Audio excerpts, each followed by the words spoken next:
This is episode 1 of Off-Road Independence. This podcast is brought to you by BeginnersFab.com, the site that teaches you how to make useful, interesting, and creative things with basic tools. Think you don't have the fabrication tools necessary to make what you need? Think again. BeginnersFab.com.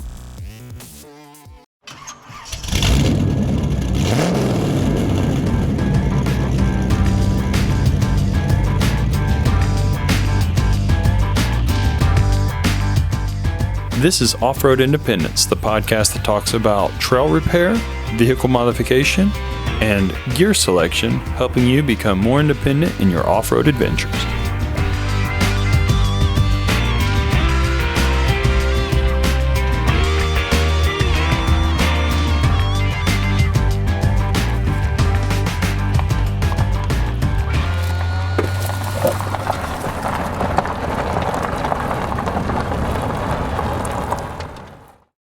Hey everybody, and welcome to the first episode of Off-Road Independence. I'm Eric McGrew and I'm your host of the show. Today we're going to be talking a little bit about some of what I've had to experience in the past and why I think the way I do about fixing your vehicles and off-roading and those kind of general topics.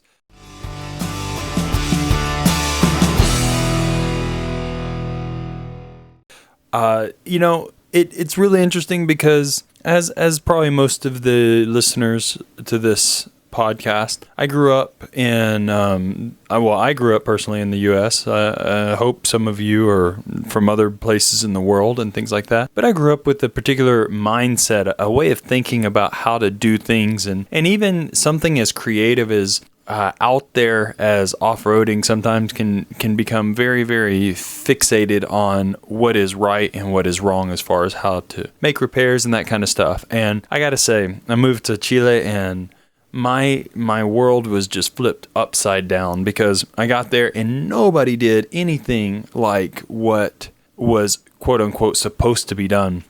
Now, I don't want to make a general statement or a blanket statement or a stereotype or anything like that because I'm not trying to put Chileans down by any means. They're super creative and things like that. Due to the culture, a lot of times they do it because, hey, this is what I've got laying here beside me, and this is what I've got laying here beside me. So if I've got these two things laying here beside me, you know what I'm going to do? I'm going to make it work. And they do. I mean, they put all kinds of crazy stuff in cars down there, and especially the off-road vehicles, man. It's just insane.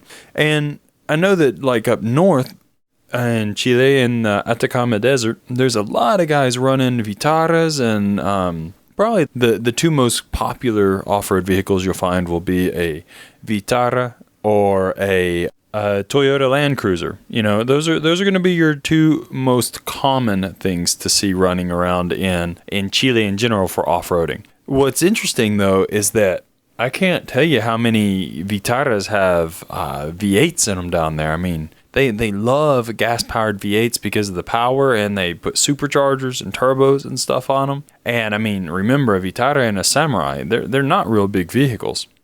Now, granted, there are a lot of like Toyota Hiluxes, which are a little bit beefier and a little bit more basic form of the Tacoma. At least the old ones. The new ones are a little bit closer to like the Tundras or whatnot. A lot of those are diesel, and they love those things as well. And also, there's just a lot of just makeshift work down there. Not bad work in particular, but just using what they've got. So what happened with me is I kind of have changed my mind on how to do things sometimes. I still want my stuff to be good quality. At least I want it to be strong and look the best that it can.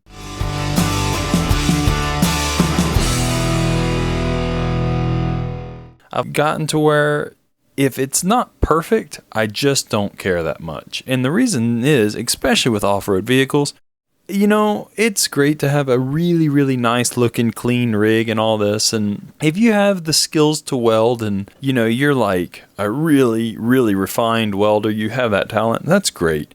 If you want to show off your talent, that's fine. I get it. But you know, one thing that I've noticed over the years, and one of the reasons that I started another site of mine, which is called BeginnersFab.blogspot.com, is because I see so many times online people being discouraged because they don't have any experience. And,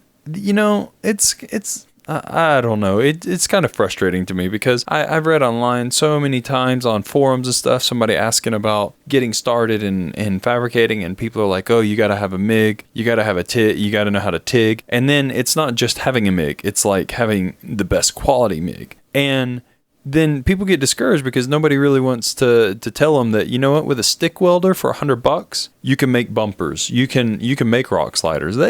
It's hard to learn how to stick weld, I'm not going to lie. But with the limited time that I have stick welding, I've learned to do a lot of stuff, and I'm getting better, and it's strong. I mean, I've made all kinds of stuff, bumpers and rock sliders, and tow hooks. I've built a trailer for a farm. I mean, it's getting like heavy use. And granted, some of the welds are kind of ugly, but they hold well. And I mean, that thing has been put through the ringer, and it's working. So I have 3 basic tools. I'm using a angle grinder that cost me, I think, $30. I think it's a Black & Decker. I'm using a drill, same thing, Black & Decker. Don't have any bench drills, don't have any drill presses, don't have any chop saws, nothing. I have to do it all by hand. And plus, on top of all of that, I'm doing all this on a rickety old table outside my house in the rain most of the time. I know, not too smart, but I am welding in the rain sometimes, and that's just how it is where I live.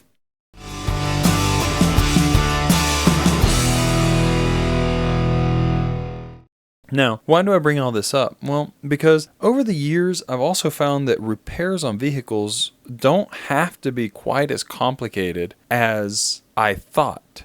And I don't know if you guys are with me, but I used to think, if I went into a parts store and they didn't have, if I said, I've got in my case, an Isuzu Trooper, and they said, I don't have that piece, I kind of gave up. I was like, okay, well, I got to go to another store and ask them, and if they don't have it, well, what do I do? But down there, they do everything not by car brand. In fact, if you walk into most of the small auto parts stores, they'll just kind of laugh at you if you say a car brand. What they want is you have to bring in a sample. So if you need a bearing, you have to bring in a sample. And then they measure the inside bore for the bolt. They measure the outside diameter. And if you can bring in what that bearing goes into, even better. This is just an example, and I'll give you a prime example of why this has worked out so well, or why this is so important. I was looking around for a long time for some rear bushings for the trailing arms on my Daihatsu F73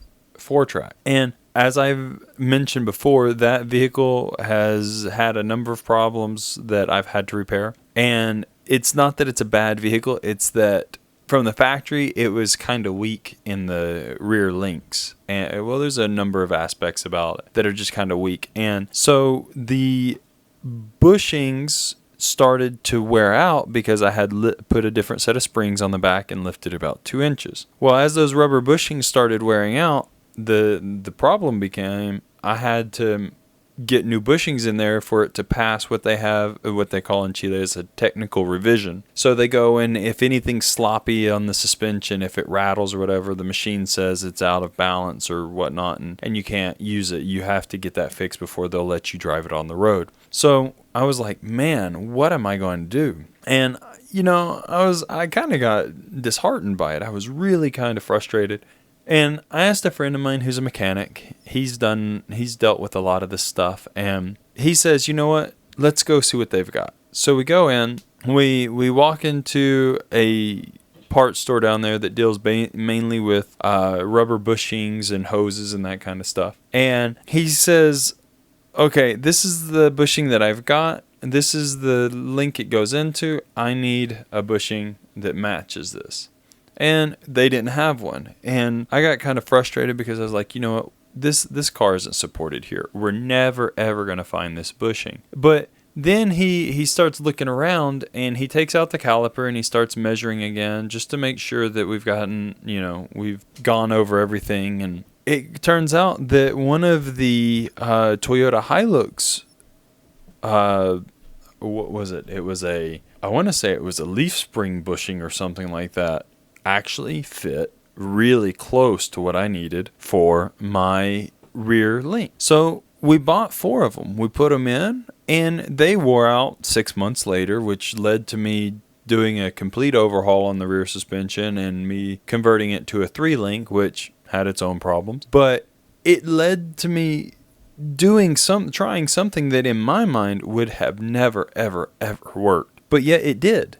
I mean, it was such a simple fix, and it cost me like $6 at the time. Now, granted, knowing that I was going to continue the same kind of trails, the same kind of roads, and all that kind of stuff, I knew that keeping those bushings that were wearing out every 6 months, whatever, wasn't going to work. So I was going to have to change that, and I did. I designed a 3-link that I put into it, and that's what I'm running in that truck now. In fact, that's what I'm rebuilding here slowly but surely through BeginnersFab.blogspot.com.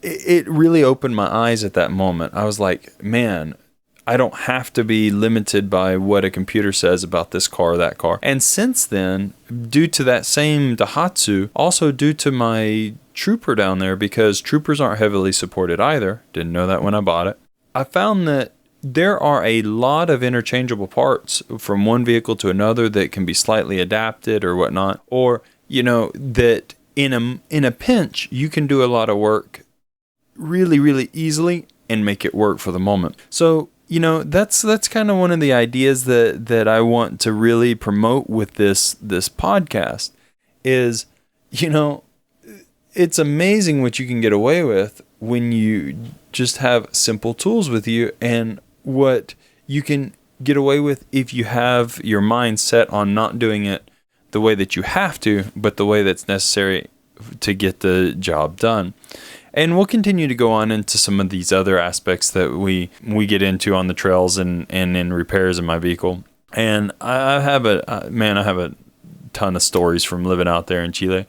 And that's really important to me because, more than a specific way of fixing something, which I hope to get into in certain cases as well, I'm really into the principles of how to get around things, how to make things work when needed. Now, granted, I'm also a stickler for it being right. So once I'm done and I'm back at home and I have time to research and I have time to buy the part that I really need if I can, I'd rather have that done.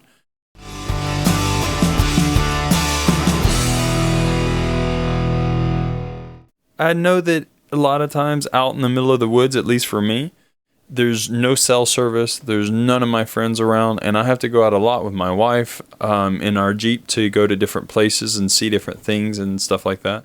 So I have to deal with it in the moment, and that's what I'm trying to help expand for you guys too. And I know a lot of you guys out there on the trails have had these experiences. So please write in. Let me know what you found. And I'd really, really like to be able to have some of this stuff included in my podcast.